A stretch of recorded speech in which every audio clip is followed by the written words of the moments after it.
એમ આપણે આજથી આ લોકોની સામે બાર વટે ચડીએ છીએ, આને આજથી આર્થિક આતંકવાદી જ કહેશું. હેશટેગ આર્થિક આતંકવાદી, હેશટેગ ગુજરાતના આર્થિક આતંકવાદી ઈ ટ્રેન્ડ થવું જોઈએ. મેં કીધું એમ ઓલો ઈવીએમ નામનો જીન છે સરકાર પાસે, ઈ ઘસે એટલે જીન કે એટલે પ્રજા એવું માને છે કે અમારા એટલે ઉમેશભાઈ વાળા મિત્ર છે એમ કે છે કે એ વાતનો પણ ઉલ્લેખ કરો કે આ વડોદરાના નેતા આદિવાસી વિસ્તારના પક્ષ અને વિપક્ષના નેતાઓના પેટ્રોલના ખર્ચ પણ ઉપાડે છે. વાત સાચી છે, તમને ખબર છે, મને ખબર છે કે નેતા એટલે નવી વ્યવસ્થા વાળા જે બેંકોને બૂચ મારીને બેઠા છે, કોઓપરેટિવ બેંકોને બૂચ મારીને બેઠા છે, પૈસા માંગવા જાય તો કે અહીંયા આવવાનું નહીં, ગાંધીનગરમાં રાજકીય સરણાઓ લઈને બેઠા છે, પૈસા બનાવીને બેઠા છે, એવા તમામની તપાસ થવી જોઈએ. કેદીઓના કપડા ધોવડાવો એની પાસે, કેદીઓના વાસણ ઉટકાવડાવો થાય એની પાસે, એને નવરોજ ન પડવા, એ વિચારી જ ન શકો. એને સતત એ વિચારવો છે કે આ ધંધો મેં ન કર્યો હોત તો. દોસ્તો નમસ્કાર, સ્વાગત છે આપ સૌનું ધ ગુજરાત રિપોર્ટમાં. હું છું આપનો દોસ્ત મયુર જાની. હિમાંશુભાઈ થોડીક વારમાં જોડી જશે આપણી સાથે. આજનો જે મુદ્દો છે એ કાલ એકચ્યુઅલી કરવાના, પણ કાલ હવે અમે લોકો રજા રાખેલી હતી. એક અઠવાડિયામાં એક દિવસની રજા રાખવી એવું વિચાર્યું છે, એટલે રાખી હતી કાલ વાત કરે તમે. પણ આજે વાત કરીએ તો કઈ જૂની નથી, અને વાત કરવી આ મુદ્દે ખૂબ જરૂરી છે. વાત એ છે કે આ ગુજરાત જે છે ને આપણું, આ ગુજરાતને જૂને આપણે નાના હતા ખબર છે કે વાર્તા હતા બધા વાંચતા. અત્યારની પેઢી જે છે, નવી પેઢી, એને ખબર નથી એમાં એ વાર્તા એમના બાળ પોથીમાં આવે છે કે નથી આવતી, પણ આપણામાં તો આવતી. એક હતી વશરામ ભુવાની વાડી અને એક હતા દલા તરવાડી. યાદ છે વાર્તા? વાર્તા જો યાદ હોય તો કોમેન્ટમાં લખજો, હું તમને વાત કરું. અત્યારે ગુજરાત છે ને એ વશરામ ભુવાની વાડી થઈ ગયું. ગુજરાત વશરામ ભુવાની વાડી થઈ ગયું છે. અને ભાજપના જેટલા દલા તરવાડીઓ છે, તમને કહું કે રીંગણા લો 2-4 ની જગ્યાએ લો ને 10-12 એમ કરીને લૂંટ કરે છે ભાઈ, બખા બાર. હે ને? દાખલો છે કે આપણા રાજ્યના, ગુજરાત રાજ્યના કયા મંત્રી છે ભાઈ? તો કે એમને પાછું બહુ સરસ, એની પાસે મંત્રાલય છે, સરસ છે, પંચાયત અને કૃષિ. એના જે રાજ્ય કક્ષાના મંત્રી છે બચુભાઈ ખાબડ. બચુભાઈ ખાબડના સુપુત્ર, નેતાઓના પુત્ર સુપુત્ર હોય હંમેશા, સમજી લેવાનું તમારે. તો બચુભાઈ ખાબડના સુપુત્ર અને એ જે તે વખતના એક તાલુકા વિકાસ અધિકારી દર્શનભાઈ પટેલ, આ બંને જણાએ ભેગા થઈને દાહોદ જિલ્લામાં હેને સાહેબ સરકારને મનરેગામાં 71 કરોડનું બૂચ માર્યું. અને આ હજી પ્રાથમિક આંકડો, 71 કરોડનું બૂચ માર્યું એ પ્રાથમિક આંકડો. હિમાંશુભાઈ હમણાં થોડી વારમાં આવે, જયદીપભાઈ બસ જોડાવાની તૈયારીમાં જ છે. 2-5 મિનિટમાં ગમે ત્યારે ભાઈ ત્રાટક છે આપણી માથે, એટલે તમે ચિંતા ન કરો, આવી જવાનું. તો સવાલ એ છે કે કાગળ ઉપર ખાલી ચેક ડેમ બનાવ્યા, કાગળ ઉપર ચેક ડેમ અને રસ્તા, આ બધું જ કાગળ ઉપર, બરોબર. અને 71 કરોડનું ટોટલ કૌભાંડ અત્યારે નીકળે છે. તમને વિગત ખાલી આપી દઉં થોડીક, કે દેવગઢ બારિયા, જ્યાંથી આ બચુભાઈ ખાબડ એ પાછા ત્યાંના ધારાસભ્ય, દેવગઢ બારિયા અને આ દાહોદ જિલ્લામાં આવે તો તમને ખ્યાલ હશે. તો દેવગઢ બારિયા અને ધાનપુર, હે ને, અને એના 3 ગામ, એમાં મનરેગા અંતર્ગત 71 કરોડ રૂપિયાના કામોમાં ગેરરીતિ એટલે કે ભ્રષ્ટાચાર, બરાબર, અને એ આચરવામાં આવ્યો. અને જે તે સમયે ત્યાં જે તાલુકા વિકાસ અધિકારી હતા ભાઈ દર્શનભાઈ પટેલ, એમનો પણ આમાં સાથ સહકાર પૂરેપૂરો હતો ભાઈ. અને જેમાં 35 જેટલી એજન્સીઓની સામે નામજોગ ગુનાઓ એ અત્યારે દાખલ કરવામાં આવેલા છે, બરોબર. બળવંતભાઈ નામ છે આ ભાઈ જે બચુભાઈ ખાબડ છે ને, એમના સુપુત્ર છે, એનું નામ છે બળવંત ખાબડ. તમે એનો ફોટો આપણા પોસ્ટરમાં જોયો હશે. સોનું, આમ નકરું સોનું અહીંયા પહેરેલું ભાઈ, એવો ફોટો, આમ સોનાથી લથબથ છે માણસ. વશરામ ભુવાની વાડી છે અને આ બધા દલા તરવાડી છે, તો જેને જે લૂંટવું એ લૂંટે, કોણ ના પાડે. એ તમને વસરામ ભુવાની વાર્તા સંભળાવીશ તો આજે પહેલા, પણ તમને વિગતો આપી દઉં. 6 જેટલા આરોપીઓની ધરપકડ અને હજી વધુ 45 લોકોની ધરપકડની શક્યતા છે. આ આપણી પાસે વિગત છે. જે દર્શન પટેલની ધરપકડ થઈ, જે તત્કાલીન ત્યાંના તાલુકા વિકાસ અધિકારી હતા, એ અત્યારે ખેડા જિલ્લાના ખેડા તાલુકાના વિકાસ અધિકારી તરીકે ફરજ ઉપર હતા ને એમને પણ ભાઈને બહુ પ્રેમથી પકડીને બેસાડી દેવામાં આવેલા છે. બરોબર છે. મજાની વાત એ છે આમાં કે એમના પિતાજી જે છે બચુભાઈ ખાબડ, હવે બચુભાઈ ખાબડ જે છે એ એણે પોતાની સત્તાનો દુરુપયોગ કરી અને પોતાના પુત્રોને ફાયદો કરાવી આપવાના આક્ષેપો કરવામાં આવે છે. આની સાથે સાથે હું તમને બીજી વાત કરું. બીજી વાત એ છે કે વડોદરા આજે આખું જે કૌભાંડો ના રાફડા ફાટ્યા છે ને ભાઈ, એ કૌભાંડોના રાફડા ફાટ્યા છે એનું એક એપી સેન્ટર અમને મળતી જાણકારી મુજબ વડોદરા જિલ્લાના ભારતીય જનતા પાર્ટીના સંગઠનમાં મોટું પદ ધરાવતા એક નેતા છે. વડોદરામાં એક આલિશાન એમનો ફ્લેટ છે, ઓફિસ તરીકે વાપરવામાં આવે છે, અને ફ્લેટ ઉપર બેસીને જ કઈ જગ્યાએ ક્યાં કટકી કરવી, કઈ જગ્યાએ કોને કેટલો તોડ કરવો, સરકારી પૈસા કેટલા ખીચામાં નાખી દેવા અને કેટલા જે છે એ વાપરેલા બતાવવા, આ બધી વસ્તુ જે છે એની બધી સમજ, ગોઠવણ, આ બધું. ભાઈ હિમાંશુભાઈ, તમે આવી ગયા છો તો પ્રગટ થાવ, દર્શન આપો. દર્શન પટેલની વાત કરીએ છીએ તો તમારા દર્શનની પણ જરૂર છે, તો દર્શન આપો અને જલ્દીથી સામે આવો, પ્રગટ થાવ, તો તમારી સાથે પણ વાતચીત શરૂ થાય. હે ને? તો મારી ખ્યાલથી કદાચ પાણી પીવા માટે ગયા હોય, ઉભા થયા હોય બને, પણ આવી ગયા છે. આપણે હાજરી એમને નોંધાવેલી છે, આ પ્રગટ થઈ ગયા છે, ચહેરો હમણાં આપણને દેખાશે. તો એ જે નેતા છે ભારતીય જનતા પાર્ટીના, એ નેતાના ઘરે વડોદરામાં બેસી અને સંપૂર્ણ પ્રકારની આખી, અને મજાની વાત કેવી થાય દોસ્તો ખબર તમને, કેવી રીતે પૈસા ખાવામાં આવે. આજે જે ફંડ મળ્યું છે તો એમાં એવું નક્કી કરવામાં આવે કે મારા ઘરથી હિમાંશુના ઘર સુધીનો રસ્તો બનાવવાનો, તો હિમાંશુના ઘર સુધીનો રસ્તો બનાવવામાં એક્સ એમાઉન્ટ જે છે ફાળવી દેવામાં આવે. પછી 2 વર્ષ પછી નવો પ્લાન બને કે હિમાંશુના ઘરેથી મારા ઘર સુધી રસ્તો બનાવવાનો, એના પૈસા ફાળવી દેવામાં આવે. ખ્યાલ આવ્યો? એટલે આ મોજ છે, લૂંટે છે. એટલે લૂંટ એટલે અદભુત લૂંટ.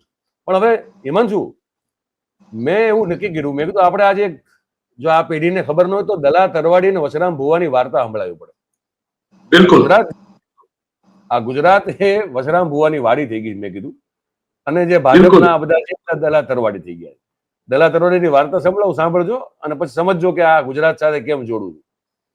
જૂની વાર્તા છે. આમાં ગીજુભાઈ બધેકા, જે આપણી, અમે તો બધા એમની વાર્તાઓ વાંચીને મોટા થયા છે, આ પેઢીની મને ખબર નથી, પણ ગીજુભાઈએ જે બાળ વાર્તાઓ લખી, એ બાળ વાર્તામાંની એક આ વાર્તા છે. દરેક વાર્તામાં બોધ આવે, બોધ કથા કહેવાય એને. પણ બાળકો નાનપણથી જો એનું ચારિત્રનું ઘડતર થાય તો મોટા થઈને સારા નાગરિકો બની શકે. એવી આ બધા ગીજુભાઈ અને બીજા અન્ય રમણલાલ સોની ને બીજા બધા જે હતા, એ બજારા બધાની એવી એક ઈચ્છા અને મનસા હતી, એટલે એમણે આ બધી વાર્તાઓ લખી. અમે તો વાંચીને મોટા થયા એટલે અમારામાં તો એ વાર્તાના સંસ્કાર ઉતરા છે, પણ તમે જો ન સાંભળ્યું તમને સંભળાવી દીધું. ગીજુભાઈ વધેકાની વાર્તા છે. એક હતો તરવાડી. મેં વાર્તા સામે ખોલીને મૂકી છે, વાંચતો જ હું તમને કહેતો છું. એક હતા તરવાડી, એનું નામ હતું દલો. દલા તરવાડીની વહુને રીંગણા બહુ ભાવે. એક દિવસ દલા તરવાડીની વહુએ દલા તરવાડીને કીધું કે તરવાડી રે તરવાડી. તરવાડી કે શું કહો છો બટાણી? તો બટાણી કે રીંગણા ખાવાનું મન થાય છે, રીંગણા લાવો ને રીંગણા. તરવાડી કે ઠીક. એટલે તરવાડી હાથમાં લાકડી ને લઈને ઠચુક ચાલતા નદી કાંઠે પહોંચ્યા. અહીંયા વાડી હતી એક. એટલે વાડીની અંદર ગયા, પણ વાડીનો કોઈ હતું નહીં, વાડીનો માલિકે નહોતો અને કોઈ બીજો કામ કરવાળું નહોતું. વાડી હાવ ખાલી પડી હતી, પણ રીંગણા હતા અહીંયા વાડીમાં. એટલે તરવાડી વિચાર કરો કે હવે કરવું શું? આ ત્યાંથી સાંભળતો. તરવાડીએ વિચાર કર્યો કે શું કરવું? અહીંયા વાડીનો ધણીએ નથી અને કોઈ માણસ નથી, તો રીંગણા કોની પાસેથી લેવા? પછી તરવાડીએ નક્કી કર્યું કે વાડીનો ધણી નથી, પણ વાડી તો છે. ખ્યાલ આવ્યો? વાડી તો છે ને, તો આપણે વાડીને જ પૂછી લઈએ. એટલે દલા તરવાડીએ પૂછ્યું કે હે વાડી રે વાડી ભાઈ વાડી, અને પછી વાડી વતી દલા તરવાડીએ પોતે જ જવાબ આપ્યો કે શું કહો છો દલા તરવાડી? તો દલા તરવાડી કહે કે રીંગણા લઉં 2-4. વાડીને પૂછ્યું, વાડી કેવી રીતે બોલે બચારી? એટલે વાડી વતી દલા તરવાડીએ પાછો જવાબ આપ્યો કે અરે 2-4 શું, રીંગણા લો ને 10-12. એટલે દલા તરવાડીએ નક્કી કર્યું કે ભાઈ આપણે આપણું કામ કરી લીધું. આપણે વાડીને પૂછ્યું, વાડી બચારી બેજુબાન છે, વાડી ક્યાંથી જવાબ આપશે? તો વાડી વતી પણ આપણે જ જવાબ આપી દઈ. અને 2-4 શું કામ લેવા જ છે રીંગણા જો મફતના, તો પછી 10-12 લ્યો ને યાર. તો 10-12 રીંગણા આ દલા તરવાડીઓ, આ ભાજપના, મારા દીકરા તમને કહું કે લે કરે છે. ઉઠી નાખ્યું બધું.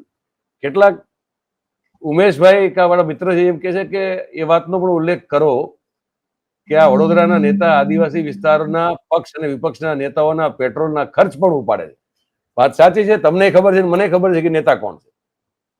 આપણે પુરાવાના આધારે અમુક વસ્તુઓના નામ નથી લેતા હોતા, પણ આટલું પૂરતું છે કે ભારતીય જનતા પાર્ટીના સંગઠનના બહુ મોટા નેતા, સંગઠનમાં દરેક જગ્યાએ આખા મધ્ય ગુજરાતમાં એમનું ચલણ છે, એના ત્યાં બેસીને આ બધા વહીવટ વંચા બધા નક્કી થાય છે. અને જેથી મોકો મળ્યો અને બરોબર પુરાવા હાથમાં આવ્યા, નામ પણ બોલવાના છે, એ પણ નક્કી છે, એ પણ કહી દઈએ. તો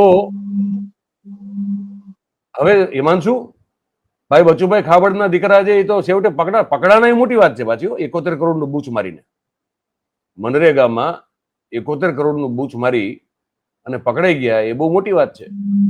તમારા તરફથી પાડો ભાઈ. નમસ્કાર ને ગુજરાત રિપોર્ટના દર્શકોને, આપને જે કોઈ આ શો જોઈ રહ્યું છે, થોડોક આજે મારી સાઈડથી અવાજ આવશે કારણ કે હું એક એવી જગ્યાએ છું જ્યાં મારા સેટઅપ ઉપર નથી, અમરેલી છું, અને જ્યાં નેટવર્કના સિગ્નલ સારા મળે એવો રૂમ મેં પસંદ કર્યો છે, એટલે ત્યાં થોડુંક એક વોશિંગ મશીનનો કે એનો કદાચ અવાજ આવશે. પણ પોઈન્ટ એ છે કે આ દલા તરવાડી નહીં, આને આર્થિક આતંકવાદીઓ ઘોષિત કરો. અને આર્થિક આતંકવાદીઓ ઘોષિત કરો. 2002 થી બચુ ખાબડ ભાજપ સાથે સંકળાયેલા છે. 2002, 2007, 2012, 2022, બરાબર છે. અને એના સંતાનો જો આ કરતા હોય, પકડાણા જે કાંઈ હોય, એનાથી નિસ્બત નથી. ભારતીય જનતા પાર્ટીના તમામ એવા નેતાઓની સૂચિ તૈયાર કરાવડાવો જેમની પાસે આજથી 20 વર્ષ પહેલા કાંઈ નહોતું ને આજે કયા પ્રકારની એસયુવીઝમાં ફરે છે. આ પૈસા આવ્યા ક્યાંથી? જો મનરેગામાં એ લોકોએ ખોટું કર્યું છે, જે રીતની વાતો આવી રહી છે, તો ડેફિનેટલી પૈસા સરકારના છે. સરકારના જે પૈસા છે એ સરકારે પોતાના ખિસ્સામાંથી કાઢીને નથી આપ્યા. પ્લીઝ ટ્રાય ટુ અન્ડરસ્ટેન્ડ મયુર કે આ પૈસા કોઈ નેતાઓના, જે સત્તા પક્ષમાં બેઠેલા કેન્દ્રમાં નેતાઓના ખિસ્સામાંથી નથી ગયા. આ પૈસા ગયા છે રાષ્ટ્રીયકૃત બેંકોમાંથી. અને રાષ્ટ્રીયકૃત બેંકોમાં કેનો પૈસો લાગેલો છે? આમ નાગરિક જે રાત દિવસ મહેનત કરે છે, આમ નાગરિક. મારો આપણી પાસે ક્યાં છે ભાઈ? એટલે મૂળ જે 2-5 પૈસા છે ઉભો થઈ જાઓ, ઉભો થઈ જાઓ, કેતાઓ તો ઉભો થઈ જાઓ, ચડીને ટી શર્ટ પહેરીને બેઠો છો. આપણી પાસે કઈ નથી. એટલે હું બરોબર છે. સામાન્ય માણસો આપણે જે વાત કરીએ છીએ ને ભાઈ, આપણે જે વાત કરીએ છીએ ને, ઈ કોક બિચારા પપૈયા વેચતા હોય, કોક શેરડી વેચતા હોય, કોક પાઇનેપલ વેચતા હોય, કે કોક કઈક સિંગ વેચતા હોય, કે કોક કઈક પ્લાસ્ટિકની વસ્તુ વેચતા હોય, ફેરીઓ કરતા હોય, એને સોસાયટી વાળા અંદર નો આવવા દે, એને પ્રશાસન હેરાન કરે, મ્યુનિસિપલ કોર્પોરેશન વાળા ગમે ત્યારે એની ગાડીઓ ને જપ્ત કરીને વયા જાય, પોલીસ એને હેરાન કરે. આ પ્રજા પોતાની બચત પરસેવાની થોડી ઘણી પોતાના સંતાનો માટે સારું ભવિષ્ય આપી શકે, એને સારું ભણતર આપી શકે, ઈ પૈસા ઈ બેંકમાં નાખે છે, અને ઈ બેંકમાંથી આ પૈસા આવી રીતના, એટલે હું આને આર્થિક આતંકવાદી કહું છું. બરોબર, વાત સાચી. બચુ ખાબડ એક નહીં, ગામે ગામ આવા દલા તરવાડીઓ બચુ ખાબડો છે. આ બધાની સૂચિ તૈયાર કરો. કોંગ્રેસમાંથી શું કરવા મંડીઓ ઠેકીને અહીંયા આવે છે? કારણ કે અહીંયા મલાઈ છે. શું કામ મારે વોશિંગ મશીન કહેવામાં આવે છે? કારણ કે અહીંયા બધાના પાપ ધોવાઈ જાય છે. પણ આપણે જે વાત કરી હતી એ વાત ઉપર ફરીથી પાછા ગોંડલમાં જે ઘટના કે ગોંડલની જે વાત આવી રહી છે, એવી જ વાત અહીંયા છે. લોક અને પ્રજામત વાળો નેતા બરાબર છે, પાર્ટીના એજન્ડા પ્રમાણે નથી ચાલતો કદાચ, એટલે એને બધું પૂરું કરવામાં આવ્યું છે. એને એમ કેવું હોય કે ચાર એક હુબ્રીસ આવી જાય, 4 કે 5 ટર્મ થી હોય ને, અને તમે માર્ક કરજો, 4 થી 5 ટર્મ 7 ટર્મ વાળા જે નેતાઓ છે ને, જે કોઈ એને ખતમ કરવાનો એક વ્યવસ્થિત કારસો થયો, એના કૌભાંડો બહાર આવશે ને આવશે. પણ એનો બિલકુલ. મતલબ ઈ નથી કે નવી વ્યવસ્થામાં કૌભાંડ નથી થતા. નવી વ્યવસ્થામાં આનાથી વ્યવસ્થિત રીતે કૌભાંડો થાય છે. એટલે નવી વ્યવસ્થા વાળા જે બેંકોને બૂચ મારીને બેઠા છે, કોઓપરેટિવ બેંકોને બૂચ મારીને બેઠા છે, પૈસા માંગવા જાય તો કે અહીંયા આવવાનું નહીં, ગાંધીનગરમાં રાજકીય શરણાઓ લઈને બેઠા છે, પૈસા બનાવીને બેઠા છે, એવા તમામની તપાસ થવી જોઈએ.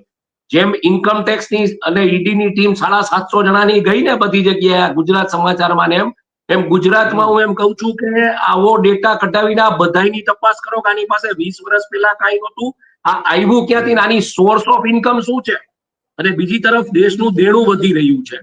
એટલે આ પૈસા જે છે ઈ પૈસા ચોક્કસપણે આવા નેતાઓના ખિસ્સામાં જાય છે.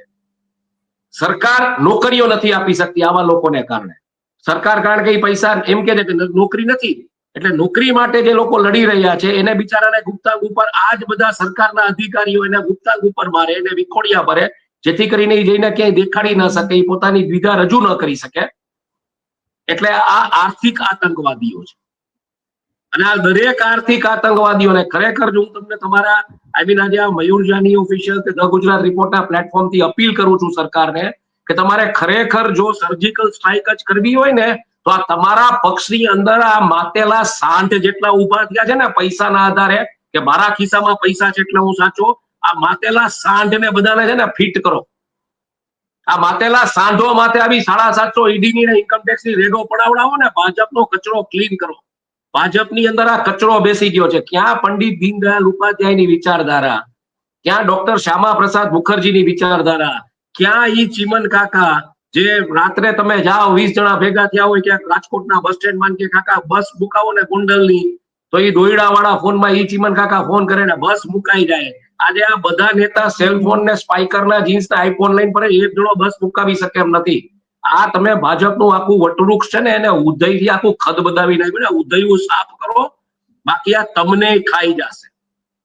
અને આ કોઈ નીતિમત્તા વાળા નેતાઓ નથી. આ તમે સમજી લેજો, આ માત્ર ગોળના ભીલાની આસપાસ ફરી રહેલા મકોડાઓ છે જે ગોળના ભીલાનો સ્વાદ માણવા માંગે છે ને પરપ્રકાશ જીવી છે. આ બધા આની કોઈની ઓકાદ નથી. આ ઉભા રહ્યા તો કોઈ વોટે ન આપે. એટલે દલા તરવાડીઓ નહીં, આ આર્થિક આતંકવાદીઓ છે જે પોતાના ઘરમાં માની લ્યો કે 4-4, 5-5 એસી લગાડીને બેઠા છે. તો ઈ ટૂંકમાં ક્લાઇમેટ ચેન્જ નું કરે છે, પોલ્યુશન. અત્યારે ક્લાઇમેટ ચેન્જને કારણે માણસો બિચારા કેવી હાલતમાં છે તમને ખબર છે?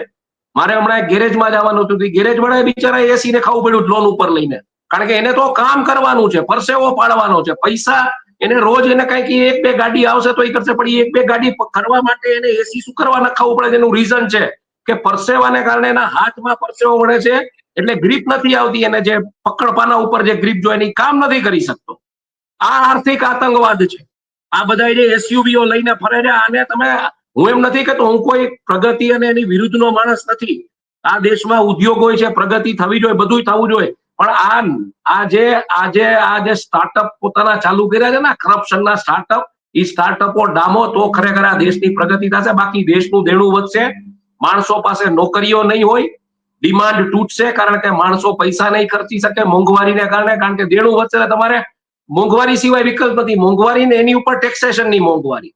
મોંઘવારી એટલે 10 રૂપિયાની વસ્તુ છે એ 100 રૂપિયામાં મળશે ને 100 રૂપિયા ઉપર તમારો જીએસટી. એટલે 10 રૂપિયા ઉપર જે માની લો કે 1 રૂપિયો ને 80 પૈસા ભરવાના હતા, 18 રૂપિયા માણસ ભરતો એન્ડ થઈ જશે. અને હાલત ખરાબ થઈ જશે તમારી. તમે સમજી લેજો, આર્થિક રીતે ખતમ થઈ જશો. એટલે આને તમારે ડામવું પડશે. આ ભાજપે પોતાની આખી ક્લેન્સિંગ એક્સરસાઇઝ કરવી પડશે. ભારતીય જનતા પાર્ટીને એમ હોય કે ખાલી નરેન્દ્રભાઈ મોદીના નામે પાર્ટીને પથ્થરો તરી રહ્યા છે, તો આવા વાહિયાત તત્વોને સાફ કરવો, અને સાફ નહીં અને જેલમાં નાખીને આની પાસે ત્યાંના ટોયલેટ રોજ ક્લીન કરાવડાવવું. ત્યાં આને સમજાશે કે આ પ્રજાની અરે આવો દ્રોહ ન કરાય. અને આ ભારતીય જનતા પાર્ટી જ કરી શકશે, બીજી કોઈ પાર્ટી નહીં કરી શકે. જો પાર્ટીને ક્લીન કરવું છે પોતાનું, તો એ ભારતીય જનતા પાર્ટીમાં જે તાકાત છે કે ક્લીન કરી શકશે ને એ કરવું જોઈએ. આ બધાય નેતાઓને જેલમાં નાખો. ક્યાંથી આવી ગયા લોકો પાસે રૂપિયા?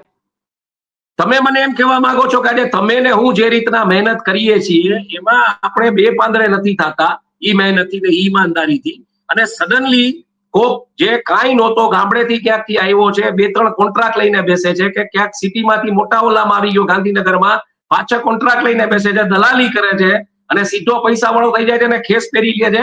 આ નડશે તમને. આ બધા જયારે ભેગા થશે ને, આ કીડિયારું આખું ભેગું થશે ને, ત્યારે તમને તમારા જેવા અજગરને ખાઈ જશે. અને આ ખાઈ ગયું છે, આ એકચ્યુઅલી ખાઈ ગયું છે, કારણ કે તમે આ લોકોને સમજાવી દીધું કે પૈસા ગમે ત્યાંથી આવશે અને તમે પૈસા ગમે ત્યાંથી લઈ આવ્યા, અને પછી આ લોકો એવું જ કર્યું છે, પૈસા ગમે ત્યાંથી આવશે, ગમે ત્યાંથી લઈ આવશે. અને માણસો આજે એવા થઈ ગયા છે કે પોતે ખોટા છે એવું સ્વીકારવા તૈયાર નથી. પોતે ખોટા છે, દુનિયા ખોટી છે, એટલે અમે ખોટું કરીએ છીએ. એટલે આવા જે નેતાઓ છે, આવા પરપ્રકાશ જેવી નેતાઓ, તમને ખબર છે કે આ પરપ્રકાશના જોરે હાલે છે, તો તમારો તાપ થોડોક ઈ બાજુ નાખો, ઈડી અને આઈટી ની ટીમો ઈ બાજુ નાખો ને, ઈ આખું આ સાફ કરો આ કીડિયારું. બાકી આ કીડિયારું આખા અજગરોને આભળી જશે, કોઈ શંકાને સ્થાન નથી. આજે તમે નેતાઓના નામ જુઓ, નવા નેતાઓ ક્યાંથી આવ્યા ભાજપમાં? ભાજપના જે ભૂંગળ પાથરતા જે કાર્યકર્તાઓ હતા, આજે એની કોઈ ક્યાંય સ્થાન નથી મળતું. અને કોંગ્રેસમાંથી આવેલો બેસીને સીધો એ લોકો માથે હુકમ કરતો થઈ જાય છે. તમે બનાવી છે કંપની, અમને સમજાય છે કે કોર્પોરેટ સ્ટ્રક્ચર બનાવ્યું છે, પણ કોર્પોરેટ સ્ટ્રક્ચરમાં આ હદનું ન હોય. રાઇવલ કંપનીમાંથી માણસો ઉપાડે તો એ કંપની ગ્રો થાય. આ તો કંપનીની અંદર જ આ દલા તરવાડીઓ વાળીને જ ખાઈ રહ્યા છે. અને આ કીડિયારું ભેગું થઈ અને અજગરને આભળી જશે. અજગરની આ સર્જિકલ સ્ટ્રાઇક કરતો રહેશે, ઓપરેશનો કરતો રહેશે, ખબર નહીં પડે કેદી પૈસા એક વખત લોકોના હાથમાં આવ્યા પછી બીજા. એટલે માની લ્યો કે આજે હું તમને કહું કે ભારતીય જનતા પાર્ટીના એવા તમે 200 નેતા લઈ લ્યો કે જેમની પાસે જેમણે આવા કરપ્શનથી પૈસા બનાવ્યા છે, ઈ કાલ સવારે બીજા કોઈ પક્ષમાં કે બીજો પોતાનો પક્ષ ઉભો કરી અને રમવાનું તમારી સામે ચાલુ કરશે, તમે કરી શું શકશો? ખતમ કરો આ વ્યવસ્થા, આખી ખતમ કરો. અંદર ઉભી કરેલી છે ને ઉદયવાળી વ્યવસ્થા, એ ખતમ કરો. બાકી આ આભળી જાય તમને. આ કીડિયારું છે ને ભેગું થાય ને એટલે અજગરને મારી નાખે, અજગરને ખાઈ જાય કીડીયું ભેગી થઈને. આ કીડીયું ભેગી થઈ રહી છે બધી. બુદ્ધિ છે સામાન્ય બુદ્ધિ કે નહીં? આ બધી વાત તમારે કરવી પડે છે, આ તમારે સમજવાની હોય. નેતાઓ જે બેઠા છે ઉપર એને સમજવાની હોય, એનામાં નથી બુદ્ધિ. અને આવા બચું ખાબડો ગામે ગામ છે, તાલુકે છે. તપાસ તો કરો, જેના ઘરમાં ખાવા ખીચડીઓ નહોતી, આજે પૈસા વાળા કેવી રીતના થઈ ગયા, આજે ઈ જ કંટાળ્યા તમારાથી. ઈ ક્યારે ભેગા થઈને તમારો કાટલો કાઢી નાખશે, તમારું ક્યારે ખસીકરણ કરી નાખશે તમને ખબર નહીં પડે. એટલે ન્યા સર્જિકલ સ્ટ્રાઇકો કરો, આઈટી ની ને ઈડી ની ને બધી, ન્યા તમને મોટો દલ્લો મળશે. સ્થાનિક ટેલિવિઝન ચેનલોના પત્રકારોને જે પ્રકારના દિવાળીમાં જે રોકડા રૂપિયા આપવામાં આવે છે, ઈ તપાસનો વિષય છે. આ રૂપિયા આવે છે ક્યાંથી? નોટબંધી પછી. એટલે આ બધું ગોતો. અને આજે આખો માછડો જે તમે ઉદયથી ખાઈ ગયા છો, ખતમ કરી નાખ્યો છે ને, આ સાફ કરવાનો ટાઈમ આવી ગયો છે. કોક પોરબંદર થી, કોક જસદણ થી, ને કોક વિછિયા થી, કોક રાજકોટ થી આવેલો નેતા જ રાજકોટમાં નક્કી કરતો થઈ ગયો છે. ઈ રાજકોટ જે ભારતીય જનતા પાર્ટીનું વટવૃક્ષ હતું, જ્યાં કાકાઓની રાજનીતિ ચાલતી હતી, પ્રવીણ કાકા ને ચીમન કાકા ને, અને એક પ્રકારની જેને કહી શકાય કે ભલે એ ફંડફાળા ઉપર ચાલતા હતા, પણ એ ફંડફાળામાં ક્યાંય એ લોકોએ પોતે મોઢા નથી નાખ્યા. વકાલત કરતા હતા સાઈડમાં, કે પોતે પોતાના ધંધા કરતા હતા ને એમાંથી પોતાનું ઘર ચલાવતા હતા. અત્યારે તો આ પબ્લિકના આ મનરેગાનો દાખલો છે કે આ બધા પબ્લિકને લૂંટી રહ્યા છે, આર્થિક આતંકવાદીઓ છે. આની માથે આર્થિક ગુનાની જે કલમ છે ને, દેશને આર્થિક રીતે નબળો પાડવાની, ઈ જ લાગવી જોઈએ. આમાં કાંઈ છૂટ ન હોવી જોઈએ. અને આને આખી જિંદગી જીવતા રાખો, અને જેલમાં રાખો, રોજ આની પાસે ટોયલેટ સાફ કરાવડાવો, જેલના તમામ. આ જેની સજા હોવી જોઈએ. આર્થિક આતંકવાદી છે ને, એની જો સમસ્યા એ છે મયુર કે આર્થિક ગુનામાં સજાની જોગવાઈઓ નથી એટલી બધી. મેક્સિમમ 10 વર્ષની સજાની જોગવાઈ છે. કોકે આવું 71 કરોડ નું કરી નાખ્યું, 10 વર્ષ કાઢી આવે, શું ફરક પડે છે? તમે એના 71 કરોડ સીઝ કરો, એને ટૂંકમાં મેં તમને કીધું એમ જેલમાં રાખો. એનો પરિવાર છે ને રસ્તા ઉપર ભીખ માંગતો થઈ જવો જોઈએ, તો તમને સમજાશે, તો એ લોકોને સમજાશે કે આ શું છે. આ તો આ લિમિટ બહારનું છે. ગરીબ માણસોના મનરેગાની સ્કીમ ડોક્ટર મનમોહન સિંઘે કેવા આશયથી કાઢી હતી ખબર છે? 2008 ની જે મંદી આવવાની હતી, જેમાં ડોક્ટર રઘુરામ રાજને એક વ્હાઇટ પેપર લખ્યું હતું, જે આરબીઆઈ ના આપણા ગવર્નર રહી ચુક્યા છે, ત્યારે ઇકોનોમિસ્ટ હતા. એમણે એક વ્હાઇટ પેપર લખ્યું હતું. વ્હાઇટ પેપર ડોક્ટર મનમોહન સિંહે વાંચ્યું અને એને સમજાઈ ગયું હતું કે 2008માં જે મોટી આર્થિક મંદી આવશે ત્યારે શહેરમાં કારખાનાઓ તૂટી જશે, માઇગ્રેશન થશે મજૂરોનું, મજૂરો ગામડે જશે તો ખાવા કઈ નહીં હોય, કારણ કે ઓટોમેટિકલી આખા વર્લ્ડમાં મંદી હશે. અને એવા સમયે મજૂરોને કંઈક મળી રહે એટલે આ મનરેગાની આખી સ્કીમ કે લોકોને એટલીસ્ટ એનું રોજગારીને કામ મળી રહે ને એને પૈસા મળી રહે, બે ટંકનું ખાવા ભેગા થાય. મોટામાં મોટી ચેલેન્જ એ હતી. ને ડોક્ટર મનમોહન સિંહ જયારે ચાઇના ગયા હતા, આઈ મીન એપ્રિલ મહિનાની આસપાસ 2008માં, ત્યારે તમને જો ખ્યાલ હોય તો હિન્દુના એનરામિક એન્ટ્રુજમાં હતા અને ડીએનએ માંથી શ્યામ પારેખ પણ એન્ટ્રુજમાં હતા. અને શ્યામ પારેખે જ મને આ કરેલી વાત છે એટલે હું કહી શકું છું કે જયારે ઓન બોર્ડ પ્રેસ કોન્ફરન્સ થઈ ત્યારે પૂછવામાં આવ્યું કે ચાઇના આપણે શું કામ જઈએ છીએ, શું કરવા માંગીએ છીએ, તો ડોક્ટર મનમોહન સિંહે કીધું તો આ સમજવા જેવી વાત છે એટલે હું કરું છું અત્યારે કે મનરેગા આખો હાર્દ શું છે, મનરેગા સ્કીમ કેવી રીતના આવી. ડોક્ટર મનમોહન સિંહે પત્રકારોને જવાબમાં એમ કીધું હતું 1 એપ્રિલની આસપાસ, માર્ચ કે એપ્રિલમાં, જયારે આ જતા હતા ચાઇનાને પ્રેસ કોન્ફરન્સ પ્લેનમાં કરી હતી ત્યારે, કે ભાઈ અમે જોઈ રહ્યા છીએ કે બહુ મોટું એક આર્થિક મંદીનું મોજું આવી રહ્યું છે. અને સુનામી શબ્દ વાપર્યો હતો કે એક ઇકોનોમિક સુનામી આવી રહી છે અને એમાં બે કન્ટ્રી એટલે ચાઇના અને ઇન્ડિયા એને તરતું રહેવું પડશે. અને એની જે આબાદી છે, મોટામાં મોટી ચેલેન્જ આ બે કન્ટ્રીની સામે એ છે કે એની આબાદીને 2 ટંક ખાવાનું મળી રહે ને એવી વ્યવસ્થા કરવી. બીજું તમે કઈ કરો કે ન કરો, 2 ટંક ખીચડી મળી રહે એવી વ્યવસ્થા કરવાની છે. એટલે અમે ચાઇના સાથે બાયલેટરલ ટ્રેડના અમુક દરવાજાઓ ખોલીએ છીએ અને એ દિશામાં બે કન્ટ્રી એકબીજા સાથે ખાલી ટ્રેડ કરે તો સસ્ટેન થઈ જશે ને ઇન્ટરનલી અમે એવી કોઈ સ્કીમ્સ લઈ આવશું જેને કારણે કન્ટ્રી અફ્લોટ ટકી જવાય. બધા આપણા તો આ બધા આપણે તો શું છે, આપણે તો તંત્રી ને પત્રકારો પાછું એવું માને ને કે ભાઈ આ તો કે છે અત્યારે એ પાછા સ્ટોક માર્કેટમાં કોકને ફોન કર્યો તો કે અત્યારે 27,000 નો સેન્સેક્સ આગ જતી તેથી આમાં મંદી હોય જ નહીં એમ. એટલે એ રીતના આવેલું. વળતી વખતે પાછા આવ્યા, વળતી વખતે પૂછ્યું તો એ જ જવાબ હતા ડોક્ટર મનમોહન સિંહ. એની ટૂંકમાં એનું ઇન્ટેન્શન બહુ ફિક્સ હતું કે આવી રહ્યું છે. અને એને જે ડોક્ટર રઘુરામ રાજને જે વ્હાઇટ પેપર તૈયાર કર્યું એના ઉપર કહેતા હતા કે આ કન્ફર્મ આવી રહ્યું છે ને આ સુનામીમાં આપણે તરતું રહેવું પડશે. એન રામને વળી એમ થયું કે લાવ ને એકાદ આગલા પેજ ઉપર નાનકડો પેરાય એને નાખ્યો, ભાઈ આવું છે, પણ કોઈ એની નોંધ એટલી બધી લીધી નહોતી. માર્ચ એપ્રિલ 2008, 6 મહિના પહેલા, સપ્ટેમ્બર 2008 લેમન બ્રધર ક્રાઇસિસ, આખા વિશ્વમાં મંદી, વિશ્વના તમામ સ્ટોક માર્કેટ 72 કલાકમાં ચકનાચૂર થઈ ગયા હતા. દુનિયાની ઇકોનોમી આખી ગર્તમાં વહી ગઈ હતી અને ત્યારે ભારતને પ્રોબ્લેમ નહોતો પડ્યો. આ મનરેગા, આ સ્વર્ગીય ડોક્ટર મનમોહન સિંહનું વિઝન, આ સ્વર્ગીય ડોક્ટર મનમોહન સિંહ, આપણે કોઈ પક્ષાપક્ષીની કે કોઈ વિચારધારા સાથે જોડાયેલા નથી, પણ જે ફેક્ટ વાત છે એ આપણે કરીએ.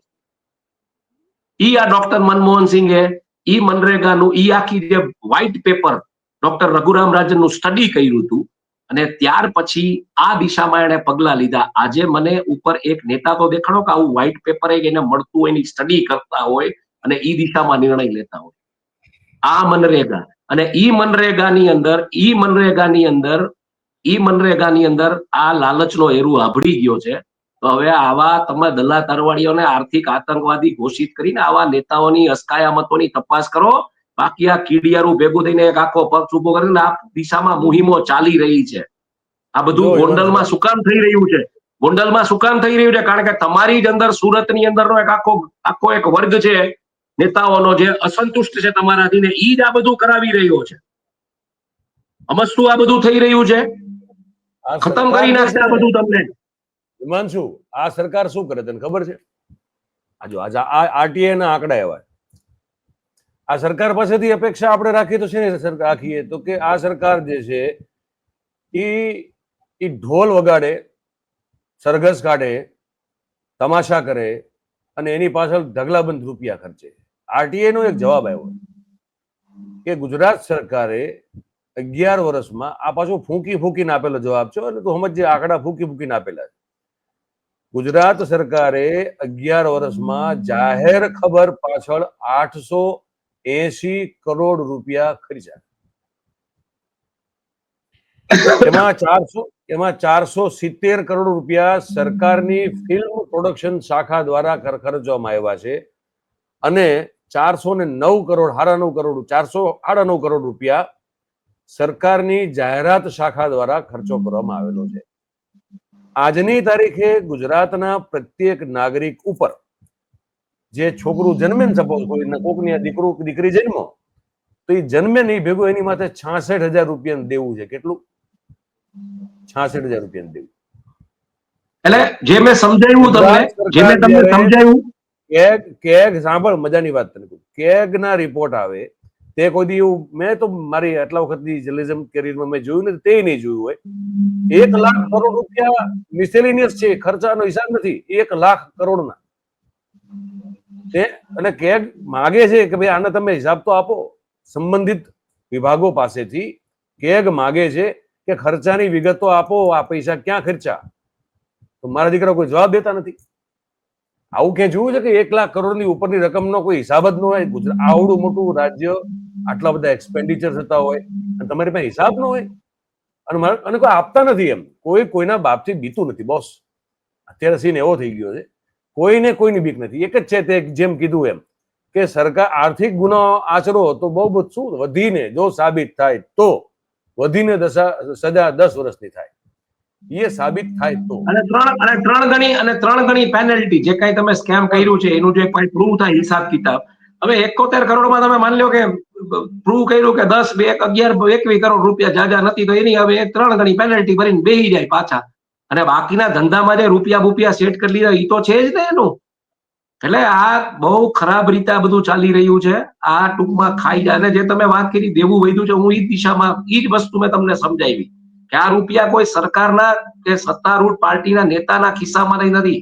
આ મહેનત કરતો, મજદૂરી કરતો આમ નાગરિક આવા તડકામાં 46 ડિગ્રીમાં સેલ્સમેન તરીકે ટાઈ પહેરીને, કપડા પહેરીને, માથે થેલો નાખીને, લેપટોપ લઈને જાતો ને મેડિકલ રિપ્રેઝેન્ટેટિવ કે સેલ્સનો માણસ છે, એના પૈસા છે. આ પૈસા છે એ ટ્રાફિક પોલીસના, જે આવા બળબડતા તડકામાં ટ્રાફિક મેનેજ કરે છે.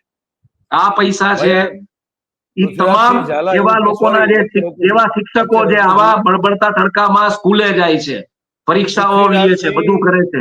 એવું કહે છે ભાઈ તારી પાસે એમની એક માંગ છે કે Himanshu sir should have its own show regarding financial frauds and its effect. તો આવી ડિમાન્ડ છે તારી પાસે ભાઈ? આપણે હિમાંશુભાઈને પ્રશ્ન પૂછો, હિમાંશુભાઈ જવાબ આપશે. હિમાંશુભાઈ પોતે કાંઈ કરી શકે એમ નથી, એટલે જ મયુરભાઈ જાનિયારે જોડાણા છે અને આગામી દિવસોમાં બીજા લોકો સાથે જોડાશે જો કોઈ પૈસા આપશે વાત કરવાના તો. બાપુ વાત પૂરી થઈ ગઈ, ચાલો હવે આપણે આગળ વધીએ. આપણને પ્રશ્ન પૂછો, જવાબ આપીએ. આપણે નેરેટિવ કરી શકીએ એમ નથી શેઠભાઈ, એ મારું કામ નહીં. હું પત્રકાર છું અને પત્રકાર તરીકે મારો અભ્યાસ હોય ને હું ટૂંકમાં કથા ના કરી શકું, એ મારી તાકાત નથી. અમે ડાયલોગ કરી શકીએ, એટલે ડાયલોગ ના માણસો છીએ અમે. અને અમે એક જમાનામાં આવા પાપડી ને એક જમાનામાં આવા બાર ક્યાંક, એટલે એ મયુર આપણે કહી દઈએ કે એક જમાનામાં ક્યાંક બાર ઠેલે ઉભા ચા ને પાપડીઓ ઉપર આવી ચર્ચાઓ કરતા. હવે આ રીતના ચર્ચાઓ કરીએ છીએ. હું અમરેલી બેઠો ને અમદાવાદ બેઠા હોય, હું ક્યારેક બોમ્બે હોઉં, ક્યારેક વડોદરા હો કે અમદાવાદ હો કે એ પછી અમદાવાદ હોય, એ રીતના ચર્ચાઓ કરીએ. અમદાવાદ ઓફિસે જાય તો ચર્ચા કરીએ, નાસ્તો ચા પાણી કરીને. એ રીતનું છે. મારા ખ્યાલથી ઇનફ આપણે વાત કરી છે આજે.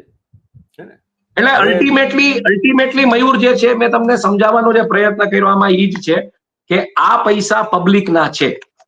આ પૈસા કોઈ, અને જો તમે આજે સમજી લેજો, આજે મોટી મોટી કંપનીઓમાં જયારે અધિકારીઓ પકડાય છે ને આવી ચોરીઓ કરતા કે કાંઈ, તો એને કાઢી મૂકવામાં આવે છે, એને સાચવ. કારણ કે એ ઉધઈ જાય, ખાઈ જાય. એટલે તમે જો ભારતીય જનતા પાર્ટીને કોર્પોરેટ કંપનીનું સ્વરૂપ આપો છો તો paste control is now necessary. Paste control હવે જરૂરિયાત બની ગઈ છે. આવી ઉધયું કાઢો અને એના રૂપિયા લઈ લ્યો, એના રૂપિયા સરકારી તિજોરીમાં લઈ લ્યો ને નોકરીઓ મળશે માણસોને. એ એવડા રૂપિયા બનાવીને આજે ઇનઇક્વાલિટી ઓફ ઇન્કમ જે ઉભી થઈ રહી છે ને, આપણી પ્રજા તો ફેટાલિસ્ટ પ્રજા છે. બાકી આ ફ્રાન્સમાં કે ક્યાંક હોત ને, રશિયામાં તો આને મારી નાખ્યા હોત, શેરીઓમાં લઈ લઈને આના ગળા કાપીને ક્યાંક ટાંગી દીધા હોત. આપણી પ્રજા તો ફેટાલી, આપણી પ્રજા એવું ભગવાનના ડરવાળી પ્રજા છે તો ભાઈ મારું સારું થાય છે તો મારા સારા કરવો, અને મારું ખરાબ થાય છે તો મારા ખરાબ કરવો. જે કોઈને તમે કહો એ બધા અત્યારે નારાજ છે આ સરકારની નીતિ રીતિથી બધાથી. સરકાર કેમ સત્તામાં આવે છે સરકાર જ જાણે, પણ બહુ ક્લિયર સંકેત છે સરકાર કે પાસે ઈ પ્રજા એમ અલાદીનનો કે જીન છે, છે. ઈ પ્રજા સરકાર એમ કે પાસે છે કે બધાએ કઈક અલાદીનનો જોઈન્ટલી જીન એવા છે. કર્મો જીન કર્યા છે એટલે આવા દિવસો જોવા પડે છે. લાવી મેં કીધું એમ ઓલો ઈવીએમ નામનો જીન છે સરકાર પાસે, ઈ ઘસે હા, એટલે જીન હા. કે એટલે પ્રજા ક્યાં હુકમ મેરે એટલે આપકા, પ્રજા એવું માને આપકા છે જો કે બનાવ અમારા કઈક 156 એટલે 156 લાવી દો. એટલે પ્રજા એવું સારું માને જીન છે, ચાહે હિન્દુ હોય, મુસ્લિમ હોય, ક્રિશ્ચિયન હોય, શીખ હોય, જેની સાથે તમે વાત કરો બધા એમ કે છે કે કયામતનો દિન ક્યારેક આવવાનો છે. આપણે જે કહીએ છીએ કે કલિયુગમાં એક સમય એવો આવશે કે જે જૈન શાસ્ત્ર પ્રમાણે જે આરો છે એ આરો એક આવશે, પણ એ ક્યારે આવશે એ ખબર નથી, પણ આ આરાની નિશાનીઓ છે બધી, અને આમાં પ્રજા ભોગવી રહી છે.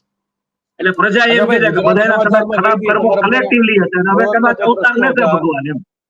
ગુજરાત સમાચારને લઈને કહી દઈએ, અમારી પાસે અમુક જાણકારી છે પણ કન્ફર્મ નથી, પણ એટલું તમને ઉપર છેલ્લું કહી શકીએ કે ધાર્મિક કોઈ એક પર્ટિક્યુલર ધર્મના એક કહેવાતા મોટા સંતને ઇન્વોલ્વ કરવામાં આવેલા છે કોઈની મધ્યસ્થી માટે.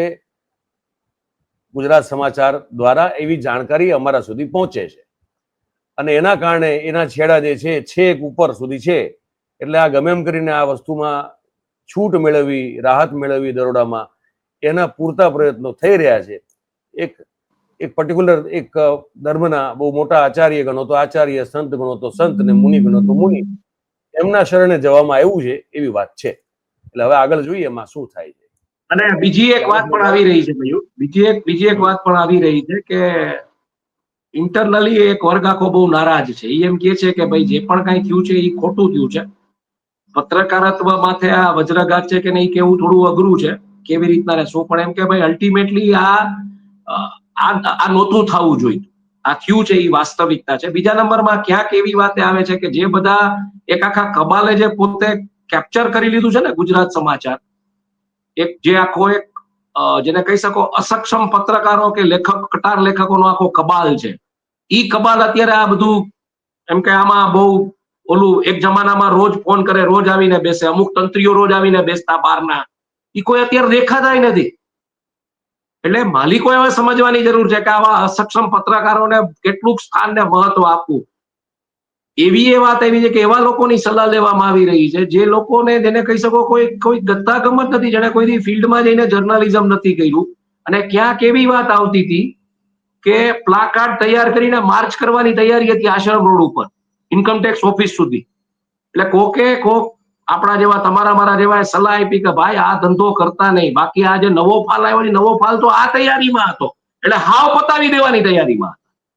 એટલે આઈ થિંક હવે માલિકોએ એક આઈ થિંક એને કોન્સેન્સસ લેવો પડશે. આપણે તો સલાહ ના આપી શકીએ, પણ જે વાતો આવી રહી એના ઉપર એક કોન્સેન્સસ લેવો પડશે કે આવા લોકોને કેટલું મહત્વ આપવું. ને બહુ એક જો સ્પષ્ટ વાત છે મયુર, હા, અમુક ચોક્કસ લોકો જે ઉદ્યોગોનો ચોલો પહેરીને કે ઉદ્યોગપતિઓ સાથે જેનો ચોલો પહેરીને જે પ્રકારનું પાવર બ્રોકિંગ કરી રહ્યા છે ને, એનાથી તમારે તમારી દૂરી કેળવવી પડશે. કારણ કે આ લોકોની હિસ્ટ્રી છે. આ લોકો સારામાં સારા સંસ્થાનોને ખતમ કર્યા જેની હિસ્ટ્રી છે.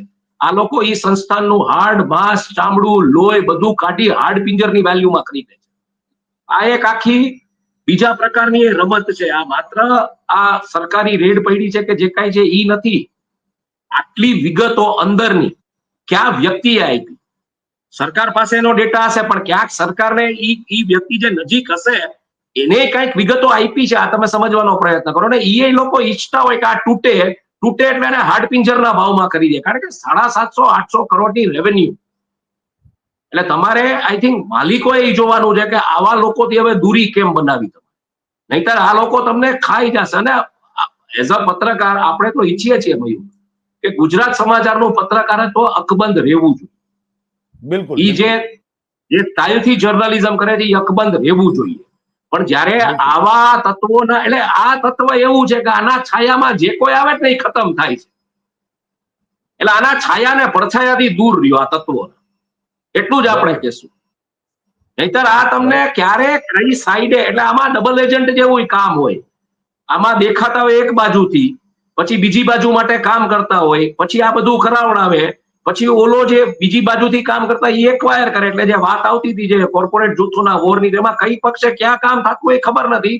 અને આની વેલ્યુ છે એનું હાર્ડ માસ ચામડું ઓછું કરી હાર્ડ પિંજર બનાવીને પછી હાર્ડ પિંજર ના ભાવે ઉપાડે. એટલે આ બધું તું ને હું તો ધંધો કરવા બેઠા નથી. જે લોકો આજે આવડું મોટું લઈને બેઠા છે, જેની એક વેલ્યુ છે, રેવન્યુ વેલ્યુ છે, જેની એક બ્રાન્ડ વેલ્યુ છે, એ લોકોએ સમજવાનું કે આવા તત્વોને બાજુમાં આવા દેવા કે નહીં, એના પડછાયામાં આવું કે નહીં, એ માલિકોએ સમજવાનું. એ તું ને તું નહીં દે.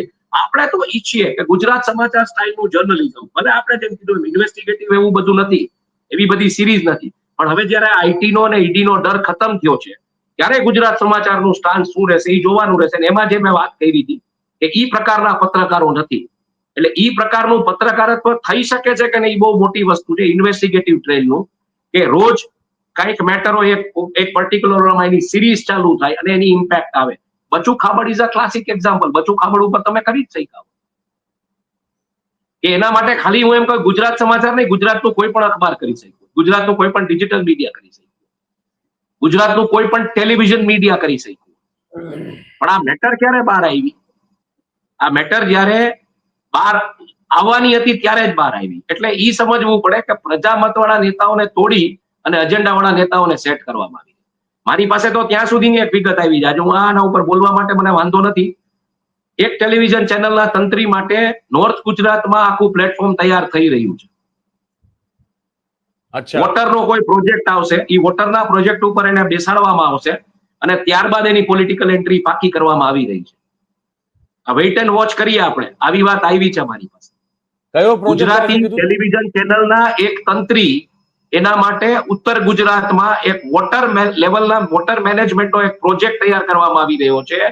એ પ્રોજેક્ટ ઉપર એ કામ કરશે એટલે એક લોકનેતા તરીકે એસ્ટાબ્લિશ કરવામાં આવશે અને પછી એની પોલિટિકલ એન્ટ્રી કરવામાં આવશે. આ તૈયારીઓ થઈ રહી છે.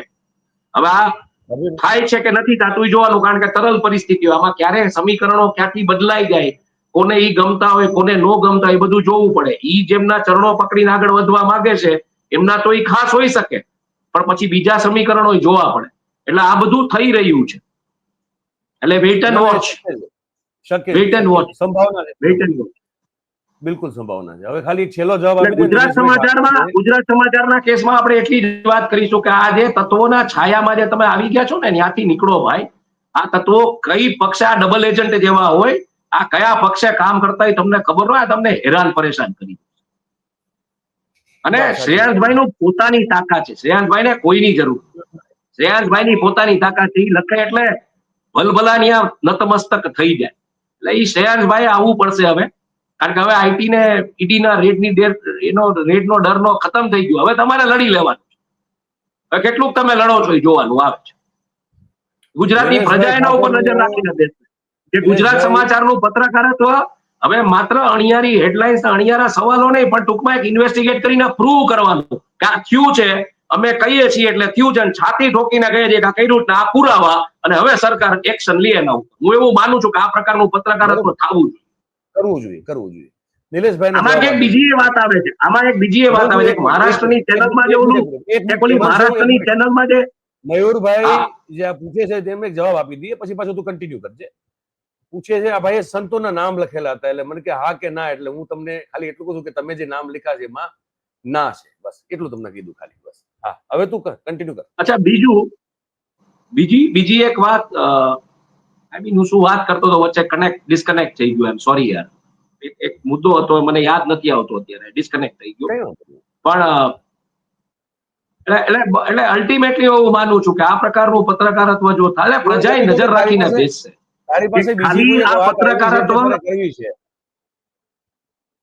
બીજી કોઈ વાત તને ધ્યાનમાં આવી છે, ખ્યાલમાં આવી છે, જાણકારી એવી કઈક વાત હતી? હા, એટલે મને અત્યારે પાછું આપણે ઓલું લખીને નથી બેસતા ને, આપણે તો એક્સટેમ્પોર હોય છે બધું, એટલે ક્યાંક પાછું ડિસ્કનેક્ટ થઈ જાય. પણ હું એવું માનું છું કે આઈ થિંક પ્રજાએ હવે નજર રાખીને બેસે કે માત્ર અણિયારા સવાલો કે અણિયારી હેડલાઇન્સ નહીં, તમે પ્રૂવ કરો છો કે આ છે કે નથી, અને એના સામે સરકાર. એટલે હવે જોવાનું ઈ જ રહેશે કે શ્રેયાંશભાઈ એની આ જે ઇનિંગ્સ છે એમાં કેટલા એગ્રેસિવલી જાય છે આગળ. કારણ કે ટ્વીટા નથી, એનું જે હિન્દુસ્તાન ટાઈમ્સને જે એને જે સ્ટેટમેન્ટ આપ્યું છે કે સિવિલ સૂટ છે, અમે ફાઇટ કરી લેશું, અને પત્રકારત્વની સ્ટાઇલમાં કરતા રહીએ. આઈ થિંક ગુજરાતમાં અત્યારે બહુ મોટી ડર્થ છે ઇન્વેસ્ટિગેટિવ જર્નલિઝમ કરવાની ના બધી ઘણા બધા મુદ્દાઓ છે અત્યારે. એટલે શ્રેયાંશભાઈ જેવી વ્યક્તિ લખે એટલે એ પછી પથ્થર કી લકીર થઈ જાય, એમાં કોઈ સંસ્કારને કોઈ સ્થાન નથી. મહારાષ્ટ્રની વાત કરતો હતો, રાઈટ. આઈ થિંક પૃથ્વીરાજસિંહ ઝાલાએ પકડી. This is the beauty. આપણી ઓડિયન્સ આટલી એન્ગેજડ હોય છે, આ બહુ સરસ વાત છે. મહારાષ્ટ્રની એક ચેનલ, એમાં રોકાણ હતું બાહુબલીજીનું, એવી એક વાત આવતી. અને ઈ ચેનલે તમને જો ખ્યાલ હોય તો કિરીટ સોમૈયા ઉપરનું ઓલું જે સ્ટિંગ ઓપરેશન ને એના જે બધા અંગત પળોના વિડીયો ને જે બધું લઈ આવ્યા હતા, એટલે એ ક્યાંક રેડારમાં હતું એવી વાત આવી રહી હતી આ રેડ્સ ની અંદર. એટલે મે બી કે ચેનલ પાસે કઈક એવી વિગતો પહોંચી હશે, કઈક હશે. બટ અલ્ટિમેટલી હવે જોવાનું એ જ રહે છે કે બાહુબલીભાઈનું અને શ્રેયાંશભાઈનું જે કોમ્બિનેશન છે, એ કોમ્બિનેશન હવે કઈ દિશામાં જાય છે, એ કઈ રીતની ટૂંકમાં વોલીસ ફાયર કરે છે, સરકારની સામે કયા પ્રકારની સમસ્યાઓ ઊભી કરી શકે છે. કારણ કે આપણે તો જોયું હતું જયારે નરેન્દ્રભાઈ ગલ્ફ ગયા હતા ત્યારે ગાડીમાં ઓલું પ્રિન્ટ કરેલું ગુજરાત સમાચાર આપ્યું. એટલે તમે you like me or dislike me but you can't ignore me. નરેન્દ્રભાઈ ઈ ગુજરાત સમાચાર વાંચે છે, ધેટ ઇઝ અ ફેક્ટ. બરાબર છે. એટલે જો ગુજરાત સમાચાર માથે હવે ઈ જે બધી વાત આવે છે ને કે પત્રકારત્વ માથે વજ્રઘાત ને, ગુજરાત સમાચાર એ મેસેજ આપવાનો છે કે ડરી ગયા કે લડી લેશું. અને ઈ મેસેજ આખા ઇન્ડિયામાં જતા, આ તમે સમજી લેજો. અને ઈ કેટલુંક ઇન્વેસ્ટિગેટિવ જર્નલિઝમ, એટલે આ બધા જે હોઈશો ને હંબો કરવા વાળા છે એ નહીં કરી શકે. અને આ જે બધા કટાર લેખકો છે એ નહીં કરી શકે. તમારે એક આખી ઇન્વેસ્ટિગેટિવ જર્નલિસ્ટની ક્રેક ટીમ જોશે, સીઝન જર્નલિસ્ટની ક્રેક ટીમ જોશે, જે વિગતો લઈ આવે. કારણ કે અત્યારે મોટામાં મોટી ચેલેન્જ વિગતો લઈ આવવાની છે. સરકારી વેબસાઇટો ઉપર વિગત નથી, સરકાર વિગત નથી આપતી, પણ તમારે ઈ વિગતો નથી આવતી એના ઉપર જો તમે પત્રકારત્વ કરી કે વિગતો કેમ નથી આવતી, તો આઈ થિંક તમે એક મોટી જંગ જીતી ગયા છો. બરોબર છે. મારા ખ્યાલથી આજે અહીંયા આપણે સમાપ્ત કરીએ. લગભગ પોણી કલાક જેવો ટાઈમ થઈ ગયો છે, એટલે આપણે પાછું સમયનું પણ ધ્યાન રાખવું પડતું હોય છે. તો દોસ્તો, આ વાત તમારે આજે કરવાની હતી, એમાં કરી આજે. અચ્છા, અમે ખાલી એક જાહેરાત કરવા માંગીએ છીએ અને એના માટે પ્રયત્ન કરવાના છીએ. આ રાજ્યમાં 1.5 કરોડથી ઉપરની વસ્તી આદિવાસી સમાજના ભાઈઓ બહેનોની છે, અને એનું સમાચારોમાં પ્રતિનિધિત્વ લગભગ 0% જેવું છે. 27 જેટલી બેઠકો વિધાનસભામાં એમને ફાળવામાં આવેલી છે અનામત તરીકે, રિઝર્વ તરીકે. અમારો પ્રયાસ એ છે, અમારી પાસે રિસોર્સિસ બહુ છે નહીં. તમે શું, અમે કોઈ 50-100 કરોડનું ફંડ લઈને બેઠેલા માણસો નથી. અમે તો 2 જણા મૂળ તો નોકરી કરતા નથી, ધીરે ધીરે ગમન કરીને આ મહેનત કરીને ચાલુ કરેલું છે. થોડા ઘણા જે મિત્રોના મદદથી જે પૈસા આવેલા હોય કે તમે ચાલુ કરો તો અમે તમને મદદ કરી, એવી રીતે ચાલુ કરેલું છે. પણ અમારો પ્રયાસ એવો છે કે આદિવાસી સમાજના જે પ્રશ્નો છે એ પ્રશ્નોને વિગતવાર વાચા આપવી. જે આપણો અંબાજીથી લઈને જે ઉમરગામ સુધીનો પટ્ટો છે આપણો આદિવાસીઓનો, એમાં આપણે એમને બને એટલા એમના પ્રશ્નોને, એમની સમસ્યાઓની વાચા આપવી. એના માટે કંઈક થોડી ઘણી મથામણ કરી રહ્યા છીએ. જો બધું સેટ થઈ ગયું ને થોડુંક અમને પોસાય, કારણ કે પૈસા, મેં કીધું અમારે પૈસા તો લિમિટેડ છે, એવું તો છે નહીં કે કોઈ કુબેરનો ભંડાર હાથમાં લાગી ગયો ચાલુ કર્યું, એવું તો કઈ છે નહીં. તો જો જેટલી અમારી તાકાત હશે એ પ્રમાણે અમે આદિવાસી સમાજના આપણા ભાઈઓ બહેનોના સવાલ જે છે એમની સમસ્યાઓ, ઘણી બધી સમસ્યાઓ, ઢગલાબંધ સમસ્યાઓ, એમાંય તે આવા બધા જે દલાલ તરવાડીઓ બહારથી ઘુસાડવામાં આવેલા છે. સમાજ અને સામાજિક એમના જે મૂળ પ્રશ્નો છે એમને ન્યાય કેમ ન મળે એના જ બધા ષડયંત્ર અને કાવતરાઓ થઈ રહ્યા છે. અને દલા તરવાડી શબ્દ અત્યારે આપણે બંધ કરીએ છીએ. આપણે આર્થિક આતંકવાદી ઘોષિત કરીએ છીએ. રાખવા દે ને ભાઈ, આતંકવાદનો જેમ કોઈ ધર્મ નથી હોતો, એમ આ લોકોનો કોઈ ધર્મ નથી. આ લોકોનો ધર્મ માત્ર લૂંટ છે. એટલે આર્થિક અને આ તમે સમજો, આ પૈસાથી આતંકવાદીઓ પેદા કરી શકે. આ લોકો પોતાના બચાવ માટે પોતાની ફોર્સો, આજથી આવા કોઈ ગોબા જાડી વાળાને આપણે દલા તરવાડી નહીં કહીએ. આજથી મયુર આપણે નક્કી કરીએ, આને નવો ટર્મ આપીએ અને આર્થિક આતંકવાદીઓ છે. આર્થિક આતંકવાદી પ્રજાના પૈસા જે લૂંટે છે, ડાકુ હતા ને, એ તો લૂંટીને ગરીબોમાં બાંટતા હતા. અમીરોને લૂંટતા હતા, ગરીબોને બાંટતા હતા. ચંબલના ડાકુઓ કે જે કોઈ, કે ફોર ધેટ મેટર ભૂપત બારવટીઓ કે જે કોઈ, તો કે બારવટે જે સૌરાષ્ટ્રમાં ચડેલા હતા, એમ આપણે આજથી આ લોકોની સામે બાર વટે ચડીએ છીએ અને આને આજથી આર્થિક આતંકવાદી જ કહેશું. હેશટેગ આર્થિક આતંકવાદી, હેશટેગ ગુજરાતના આર્થિક આતંકવાદી ઈ ટ્રેન્ડ થવું જોઈએ. આ આર્થિક આતંકવાદીઓ છે અને આ જે કોઈ આવ્યો સમજી લેજો, આમાં જે કોઈ આવ્યો એને આપણે હેશટેગ આર્થિક આતંકવાદી જ કહેશું. ડન છે ભાઈ, done. One word, one of the best word આર્થિક આતંકવાદી. Yes, they are economic terrorist. અને એની સામે સર્જિકલ સ્ટ્રાઇક, એની સામે એવી જ સર્જિકલ સ્ટ્રાઇક, એના ઘર બર ઈ જ રીતના બુલડોઝર નહીં, મિસાઇલ મારીને તોડો, તોડી જ નાખો, નેસ્તો નાબૂદ કરી નાખો, રસ્તા ઉપર લઈ આવો એના ફેમિલીને તો એને ખબર પડશે. બરોબર. આર્થિક આતંકવાદીઓ જ કહેશું, ગોબાજાડી વાળાને આજથી આર્થિક આતંકવાદીઓ જ કહેશું. એને દલો તરવાડી નહીં, દલો તરવાડી જૂનો થઈ ગયો. દલો તરવાડી તો હજી પૂછતો તો વાડીને, આ તો વાડીને નથી પૂછતા. આ તો ગોબાજાડી કરી, બધું ભેગું કરીને પછી મયુર આ બાર આવ્યું, આ બાર ના આવ્યું હોત તો ચાલતું રહે. અને આ બહાર કેમ આવ્યું ખબર છે? આમાં ભાગ બટાઈ ન થયું એટલે બરોબર. પૈસા મળતા બંધ થઈ ગયા હોય, સાંભળ હપ્તાની વિરોધ પક્ષે મુદ્દો ઉઠાવ્યો, વિરોધ પક્ષે મુદ્દો ઉઠાવ્યો, બહાર આવ્યું. વિરોધ પક્ષને 100% આમાં આપણે જેને કહી શકો કે આપણે એને બધાઈ દેવી જોઈએ કે ના, નો ડાઉટ. પણ આજથી આ ટર્મ આપણી ચેનલ ઉપર, I mean the Gujarat report અને મયુર જાની ઓફિશિયલ ઉપર ગોબાજાડી વાળો કોઈ પણ હશે, આપણા માટે એના માટે આર્થિક આતંકવાદ શબ્દ, આર્થિક આતંકવાદી શબ્દ જ યુઝ થશે. અને ડિમાન્ડ એવી જ થશે કે જેમ તમે આ બધું તોડ્યું ઓલાઓમાં, એવી જ રીતના આમાંય તોડી નાખો.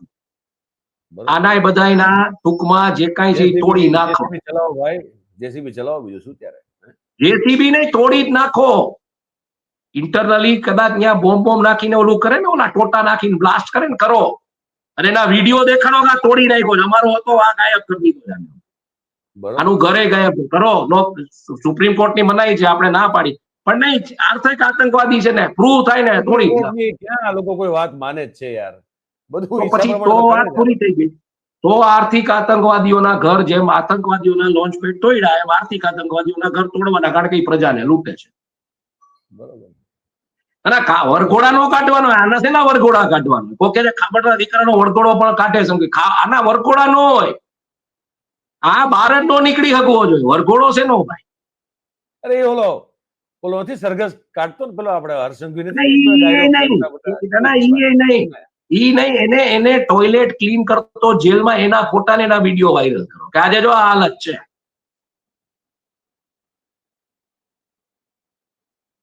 કેદીઓના કપડા ધોવડાવો એની પાસે, કેદીઓના વાસણ ઉટકાવડાવો થાય એની પાસે. એને નવરો જ ન પડવા, એ વિચારી જ ન શકો. એને સતત એ વિચારવો છે કે આ ધંધો મેં ન કર્યો હોત તો. આખી જેલ સાફ કરાવડાવો એની પાસે.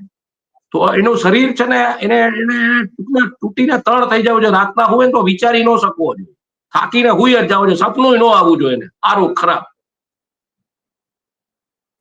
આ આર્થિક આતંકવાદી છે. આર્થિક આતંકવાદીઓનો આ જ અંજામ હોય. આર્થિક આતંકવાદીઓનો આ જ અંજામ હોય. તો દોસ્તો આપણે આજ હિમાંશુભાઈનો કોક કે છે નિલેશ ઠાકોર, હિમાંશુભાઈનો ગુસ્સો, હિમાંશુભાઈને ગુસ્સો આવતો જ નથી. ગુસ્સો આવતો હોય તો આવા શબ્દો, આવી જે વિગતો લઈ આવી અઘરી છે. ગુસ્સો નથી આવતો. મારો અવાજ થોડોક હાઈ છે, પાછા ઓલી કોટડા સંગાણીના ભજીયાની અસર છે હજી, એટલે ધીરે ધીરે હજી ગઈ નથી ભજીયાની અસર. ના પાડે નો ખાવ તોય ના, પણ એમાં એવું હતું ને, તમે કીધું કે ઓલી દુકાનમાં સારા ભજીયા મળે છે, એ દુકાન બંધ હતી ને પછી બાજુમાં નીકળ્યા ત્યાં તાવડામાં, એ દુકાન બંધ હતી. એમ નહીં, પણ બાજુમાંથી દુકાન બંધ હતી, પણ બાજુમાંથી નીકળેલા તાવડામાં ગરમા ગરમ ભજીયા તળાતા હતા. પછી કઈ રેવાય નહીં, સમજી લેજો. એટલે આગળ વયા ગયા હતા આપણે. મેં કીધું પાછી વાળો, ભજીયાની સુગંધ આવે છે, આપણે ખાધા વગર નથી જવું કોટડા સંગાણીના ભજીયા. એમાં ભરાઈ ગયા. હવે જોજો અમરેલીમાં ધ્યાન રાખજે પાછો ભાઈ તું. ના, અહીંયા જલસો જ છે યાર. એટલે અહીંયા ખાવાનું બધું અદભુત મળે છે. ના, બધું અહીંયા ખાવા પીવાનો જલસો જ છે. આપણે વર્ષમાં 3-4 દિવસ, વર્ષમાં એવું છે, વર્ષમાં કેરીની સિઝનમાં 3-4 દિવસ સસરાના ઘરે જઈએ છીએ, કેરી વેરી ખાઈએ. અહીંયા ઓલું મોઈટો ના લોકો મોજેટો લખે, એટલે મોજેટો પીએ, પછી વિમટો પીએ, પાન ખાઈએ. એટલે આપણે આ જલસા કરીએ છીએ બધા નાના નાના. મોજ કરો. બરોબર. સાસરામાં તો મોજ જ હોય ને આમે. આજે ચા પીએ છીએ અત્યારે 1 વાગે. હા હા. ચાલો ત્યારે હાલો આજ સમાપ્ત કરીએ પણ કાલ આજે પાછા મળીએ છીએ. આજે ધ મયુરજાની ઓફિશિયલ ઉપર હિન્દીમાં આજે આપણે ગુજરાત સમાચારની વિગતો લઈને એ કરીએ વાત છીએ. કરવાના છે આપણે. કારણ કે હિન્દી બેલ્ટના જે અમુક વિશ્લેષકો છે, લાઈક અધીર રોહલ કરીને જેમણે મારા ફેસબુક વોલ ઉપર લખ્યું છે કે પ્લીઝ આ હા. હિન્દીમાં કરો. હા. અને હું એવું માનું છું કે ગોંડલ આપણે સમજીએ છીએ, ગોંડલનો મુદ્દો આપણે ગુજરાતીમાં કર્યો, પણ ગોંડલનો મુદ્દો રાજકુમાર જાટને લઈને જે હિન્દી બેલ્ટમાં પકડાણો છે, એટલે મને લાગે છે ગોંડલની સિરીઝ આપણે હિન્દીમાં લઈ જવી પડશે. કરીએ. મને પણ ઘણા બધા તરફથી મેસેજ છે કે ભાઈ તમે યાર આ હિન્દીમાં અમને સમજાવો. એટલે મેં કીધું જોઈએ ચાલુ. મને ખબર કે મતલબ કેટલો રસ પડશે. આ બહુ ટિપિકલ રાજકુમાર જાટને લઈને જે વાતો આવી રહી છે ને, એમાં હિન્દી બેલ્ટને રસ પડ્યો છે. એટલે અધીર રોહલનું એ જ હતું કે હિન્દીમાં તમે આ કરો. મેં કે 30% મને ગુજરાતી સમજાય છે, હું જોયું મેં, પણ એમ કે આ પ્લીઝ હિન્દીમાં કરો. એટલે હિન્દીમાં બિલકુલ આપણે કરવું જોઈએ. રાજુભાઈ ઝાલા બાપુ, રાજુભાઈ તમે જાણો છો 10 દિવસે એકવાર તો આપણે ત્યાં મહેમાન તરીકે આવતા જ હોય છે. એટલે વળી પાછો સમય આવશે તો વળી પાછા રાજુભાઈ આપણે લઈ આવશું સવારના પૂરમાં. એમને મારે સવારે એમને ઉઠવાનું મોડું હોય છે ને, હું સવારે ઉઠાડું બહુ હેરાન થઈ જાય. તો મિત્ર છે, વડીલ છે, એટલે ના પાડી શકતા નથી. મારી સમસ્યા ઈ જ છે ભાઈ. આ તો હૈયાની વેદના ક્યાં કેવા જ આવી. વાંધો નહીં.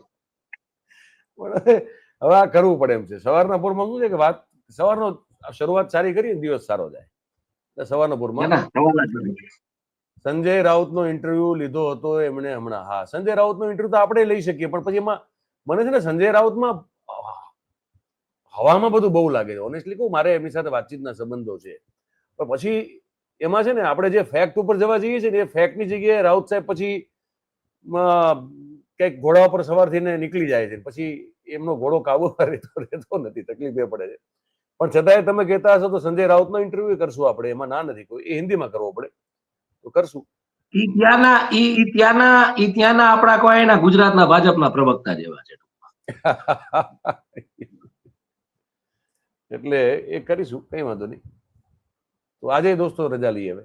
આપ સૌ સ્વસ્થ રહો, તનથી મનથી શુભકામના સાથે. દિવસ તપાસ કરાવડા હોય તમામ નેતાઓની, જેની પાસે ખાવા ખીચડી નહોતી ના રૂપિયા ક્યાંથી આવે. તમામ નેતાઓ, કાર્યકર્તાઓ બધાની તપાસ કરાવડાવો. બધાની તપાસ કરાવડાવો. બધાના પરતો ખોલો. બાકી આ કીડિયારું અજગરને ખાઈ જશે. ખાઈ જશે બિલકુલ. ચાલો, થેન્ક યુ હેમાંશભાઈ, થેન્ક યુ દોસ્તો, થેન્ક યુ વેરી મચ જોડાવા માટે. સબસ્ક્રાઇબ કરજો ભાઈ, ભૂલ્યા વગર. ચેનલને સબસ્ક્રાઇબ કરવાનું ન ભૂલતા. આપણે આપ થોડું આગળ વધવું હોય તો તમારા બધાનો સાથ સહકાર જોશે, તો તમે કરો સબસ્ક્રાઇબ, અને આસપાસના જે બધા મિત્રો એને પણ કરાવડાવો. તો ગુજરાત અને ગુજરાતીઓની ચિંતા કરતી આ ચેનલ છે, અને એના ઉપર આપ સૌનો સાથ સહકાર ખૂબ જરૂરી છે. સૌનો ખૂબ ખૂબ આભાર સાથે જોડાવા માટે. Thank you very much. નમસ્કાર.